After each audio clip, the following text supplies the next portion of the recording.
नमस्कार प्रिय मित्रों, संस्कृतानुरागियों। आइए, आपका स्वागत है आपके प्रिय चैनल देव संस्कृत संस्कार, जिसमें हम लोग महर्षि सांदीपनि राष्ट्रीय वेद विद्या प्रतिष्ठान द्वारा चलाई जा रही कक्षा 7 की संस्कृत भाषा की पाठ्य पुस्तक को लेकर पुनः आपके समक्ष उपस्थित हैं। हम लोगों ने पूर्व में कारक प्रकरण के द्वारा पाठ 7 का विस्तार किया था। आज हम लोग संस्कृत भाषा की अपनी पाठ्य पुस्तक के अंतर्गत पाठ 8 का हल संधि के रूप में विस्तार करेंगे। तो आइए हम लोग अपनी पाठ्य पुस्तक के अध्याय पर चलते हैं और आज का अध्ययन प्रारंभ करते हैं।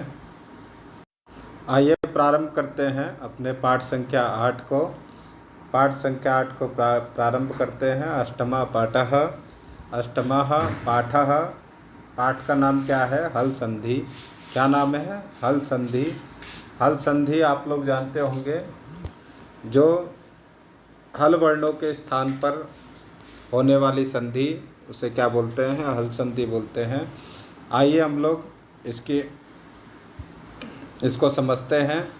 हल वर्णैः हल वर्णानां सम्मेलनेन जायमानः संधिः हल संधि उच्यते। हल संधि उच्यते। हल वर्णैः हल वर्णानां, हल वर्ण का हल वर्ण के साथ सम्मेलनेन मिलाने से जायमान जो संधि होती है उसे क्या बोलते हैं? हल संधि बोलते हैं। हल वर्णैः हल वर्णानां सम्मेलने जायमानः संधि हल संधि उच्यते। अर्थात स्वर संधि में स्वर वर्णों के मेल से होने वाला कार्य स्वर संधि कहलाता है। इसी प्रकार हल संधि में हल वर्णों के साथ हल वर्णों के मेल से होने वाला कार्य क्या कहलाता है? हल संधि कहलाता है। आइए आगे देखते हैं। हल हलाह हलि परे केषुचित् स्वरेषु परेषु सत्सु हल संधि भवति। हल से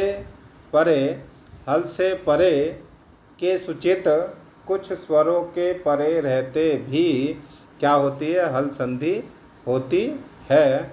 अर्थात हल आप लोग जान रहे होंगे, हल व्यंजन। हल प्रत्याहार में आने वाले वर्णों को क्या बोला जाता है?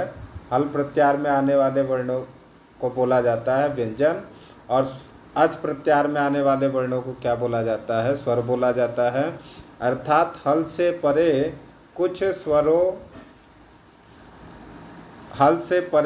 स्वरों का परे रहते क्या होता है? हल संधि भी होती है।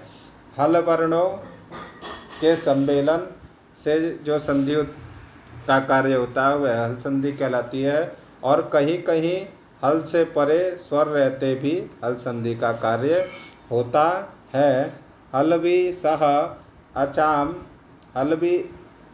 हलभिः सह अचाम हलाम च मेलनेन यह विकारा उत्पद्यते स हल संधि उच्यते। अर्थात हल के साथ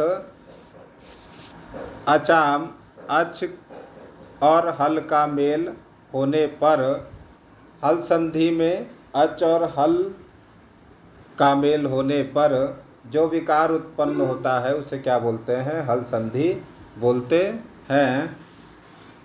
आइए हम लोग हल संधि के प्रकरण पर चलते हैं।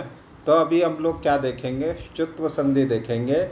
श्चुत्व संधि देखेंगे, जो हल संधि का लघु सिद्धांत कौमुदी के अनुसार क्या है, प्रथम सूत्र है, उसका हम लोग अध्ययन करेंगे। आइए प्रारंभ करते हैं श्चुत्व संधि। यह देखिए आपके सामने लिखा है श्चुत्व संधि। प्रथम सूत्र को देखते हैं, जो हल संधि का प्रथम सूत्र है लघु सिद्धांत कौमुदी के अनुसार। स्तोः श्चुनाश्चुः, स्तोः श्चुनाश्चुः। आइए पद विभाग करते हैं। तो पद विभाग करने पर हमें कितने पदों की प्राप्ति होती है? एक पद स्तोः, दूसरा श्चुना और तीसरा श्चुः।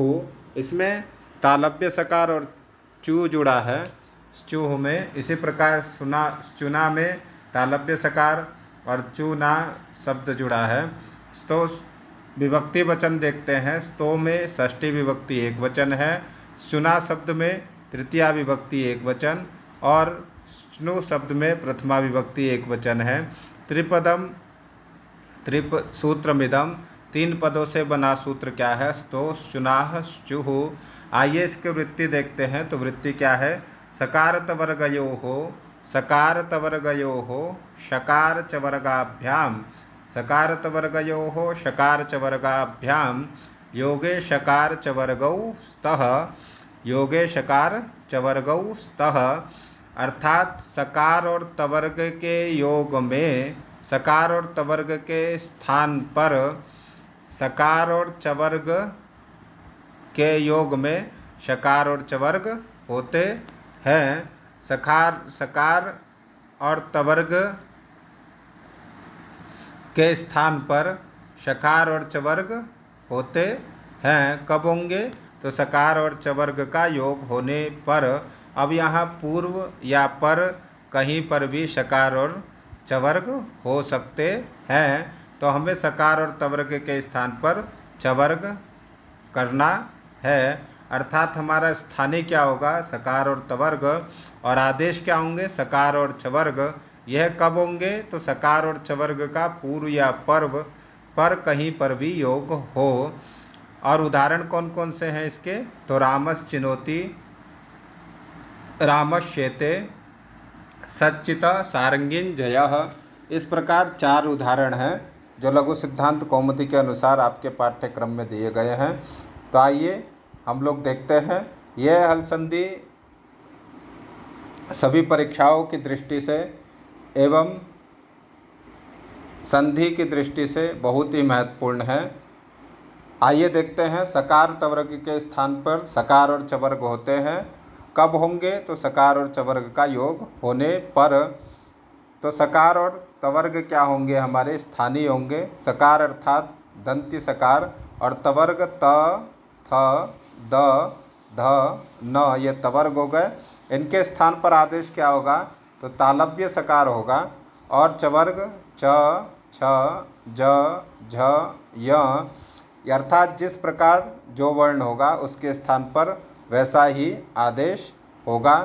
तो त के स्थान पर च, थ के स्थान पर छ, द के स्थान पर ज, ध के स्थान पर झ और न के स्थान पर य और दंत सकार के स्थान पर तालव्य सकार आदेश होगा।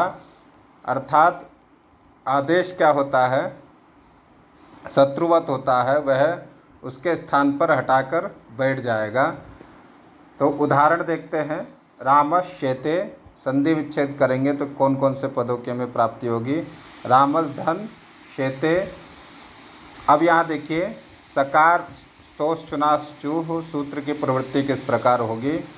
तो सकार तवर्ग के स्थान पर, अब देखिए रामस शब्द में सकार है और तवर्ग के स्थान पर क्या होता है?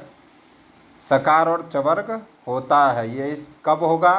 तो सकार और चवर्ग का योग होने पर।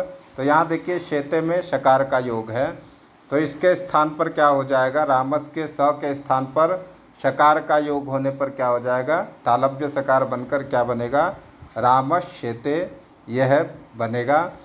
दूसरा उदाहरण देखते हैं। सतजन चित्रम क्या है? सतधन चित्रम। दूसरा उदाहरण देखते हैं। सतधन चित्रम। अब यहाँ स्तोष चुनास चू सूत्र की प्रवृत्ति होगी। यहाँ सकार और तवर्ग से परे शकार और चवर्ग के योग में सकार और चवर्ग होते हैं। तो सत में किसका योग है? तकार का योग है, अर्थात तवर्ग का योग। सत में तवर्ग है सकार और तवर्ग के स्थान पर। और पर में क्या है? चवर्ग का, चरित्रम का च का योग है। तो त के स्थान पर क्या हो जाएगा? त के स्थान पर क्रमशः च हो जाएगा। तो क्या हो जाएगा? सच्चरित्रम। क्या बनेगा? सच्चरित्रम। तीसरा उदाहरण देखते हैं। क्या है? उज्ज्वला, उज्ज्वलम। संधि विच्छेद करेंगे तो क्या प्राप्त होगा? उदधन ज्वलम, उदधन ज्वलम।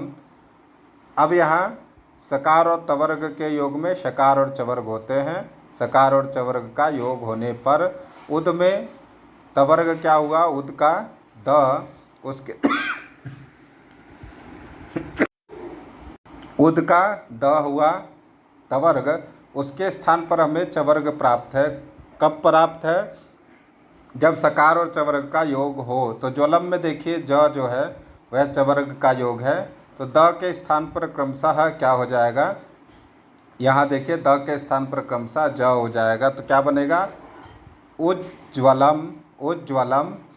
इसी प्रकार अग्रिम उदाहरण को देखते हैं। सारंगीन धन जयः, इसका संधि विच्छेद करते हैं तो सारंगीन धन जयः। अब यहाँ तवर्ग हुआ सारंगीन में न, और चवर्ग का योग हुआ ज, तो ज के स्थान पर क्या हो जाएगा? सारंगीन धन जय। सारंगीन में तवर्ग हुआ सारंगीन का न, और योग पर हुआ चवर्ग का ज, तो नकार के स्थान पर क्या हो जाएगा? य हो जाएगा, तो क्या बनेगा? सारंगीन जय बन जाएगा। अग्रिम उदाहरण को देखते हैं।